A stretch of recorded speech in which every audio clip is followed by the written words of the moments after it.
கிளைமேட்ல கேரளாக்கே tough கொடுக்குற மேகமலைக்கு மதுரையில இருந்து ஒன் டே ட்ரிப்பா எப்படி போகலாம், எவ்வளவு பட்ஜெட் ஆச்சுன்னு இந்த வீடியோல சொல்றேன். மதுரை டு மேகமலைக்கு அப் அண்ட் டவுன் அரௌண்ட் ஒரு 300 கிலோமீட்டர் டிராவல் பண்ணோம். 800 ரூபாய்க்கு பெட்ரோல் போட்டு மார்னிங் 7 மணிக்கு கிளம்பணும். 10 மணி போல மேகமலை செக் போஸ்ட்டுக்கு முன்னாடி இருக்க மிலிட்டரி ஹோட்டல்ல பிரேக்ஃபாஸ்ட முடிச்சோம். ஒரு ஆளுக்கு 100 ரூபா வந்துச்சு. செக் போஸ்ட்ல எங்களோட டீடைல் எல்லாம் வாங்கிட்டு 5:30 ரிட்டர்ன் ஆகணும். இடையில வண்டி எங்கேயும் நிப்பாட்ட கூடாதுன்னு சொன்னாங்க. அது மட்டும் இல்ல, நாங்க 2 பேரா போயிருந்தோம். 2 பேருமே ஹெல்மெட் கண்டிப்பா போட்டிருக்கணும். இங்க பிளாஸ்டிக் அலௌடே கிடையாது. நாங்க கையில வச்சுக்க வாட்டர் கேனை கூட அங்க குப்பையில போட்டுட்டு தான் மேல போனோம். நாங்க போனப்ப கிளைமேட் சூப்பராவே இருந்துச்சு. மதியம் சாப்பிடுறதுக்கு ஒரு நான்வெஜ் ஹோட்டலுக்கு போனோம். பேச்சியம்மன் ஹோட்டல். ஒரு ஆளுக்கு 250 ரூபா வந்துச்சு. அந்த வீடியோட லிங்கை கீழே கொடுக்குறேன், செக் பண்ணிக்கோங்க.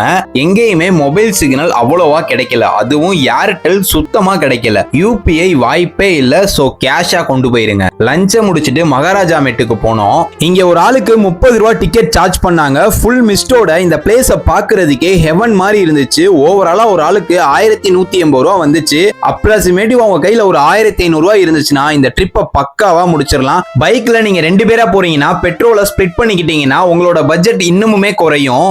ரொம்ப நாளா ட்ரிப்பை பிளான் மட்டுமே பண்ணிக்கிட்டு இருக்க உங்க ஃப்ரெண்டுக்கு இந்த வீடியோவை ஷேர் பண்ணி விடுங்க.